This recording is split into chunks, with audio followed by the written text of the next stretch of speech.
Un niño sin educación es como un pájaro sin alas. Proverbio tibetano. Buenas tardes, somos estudiantes de la Universidad Central del Ecuador, Facultad de Filosofía, Letras y Ciencias de la Educación, carrera Educación Inicial, primer semestre vespertino. Los integrantes del grupo son Dayana Andrango, Jennifer González, Carla Monar, Camila Orbe, Jessica Rea, Camila Tambaco, Evelyn Yesaguano, y el tema a tratar es el Renacimiento e Ilustración. El Renacimiento surgió en el fin de la peste negra y a mediados del siglo XIV hasta mediados del siglo XXI. Se da un avance al pensamiento científico y humano. El Renacimiento surgió tras el fin de la peste negra a mediados del siglo XIV y duró hasta la primera mitad del siglo XXI. Este periodo representa un giro histórico hacia la secularización, el avance del pensamiento científico y humanista, cuya influencia es claramente visible en las expresiones artísticas y literarias de la época. Características del Renacimiento. La secularización y laicización del saber. Se llama secularización a la transformación de una sociedad organizada en función de la doctrina religiosa hacia un Estado con intereses autónomos. La curiosidad científica y técnica. Fueron muchos los avances que se registraron en todas las áreas, como la astronomía, la anatomía, la biología, la botánica, entre otros. El estudio de la naturaleza en las artes. Uno de los aspectos que más se desarrolló fue el estudio de la naturaleza, algo que la cultura del medioevo había mantenido oculto. Obras del Renacimiento. Sandro Botticelli, 1445 y 1510. El nacimiento de Venus, la primavera, Venus y Marte.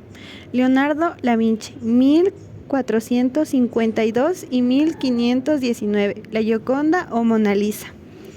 Rafael Sanzio, 1483 y 1520, la Escuela de Atenas.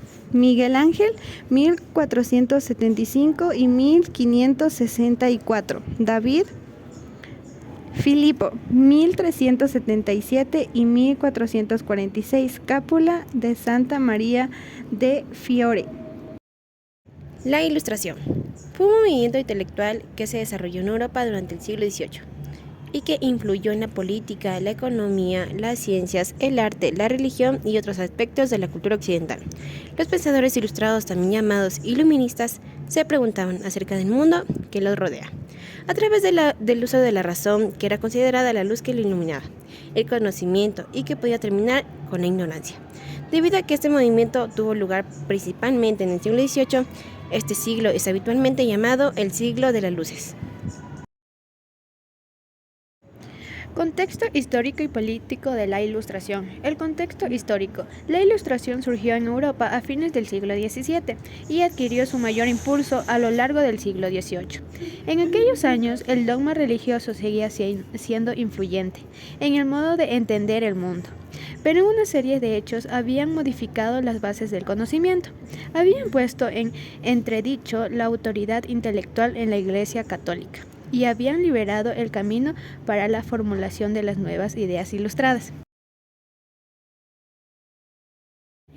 El contexto político. Dos factores políticos influyeron en el surgimiento del pensamiento ilustrado. La Revolución Gloriosa en 1688 en Inglaterra y la vigencia del absolutismo en Francia. Las características de la Ilustración. El pensamiento racional es verificable, evidente, consistente con la realidad, es decir, está basado en hechos o datos fiables y por lo tanto se puede demostrar que se corresponde con la realidad. El conocimiento como camino hacia el progreso. Los descubrimientos científicos e innovaciones tecnológicas serán considerados en un estímulo para el progreso tanto material como moral. La enunciación de leyes de la naturaleza son proporciones que enuncian fenómenos constantes.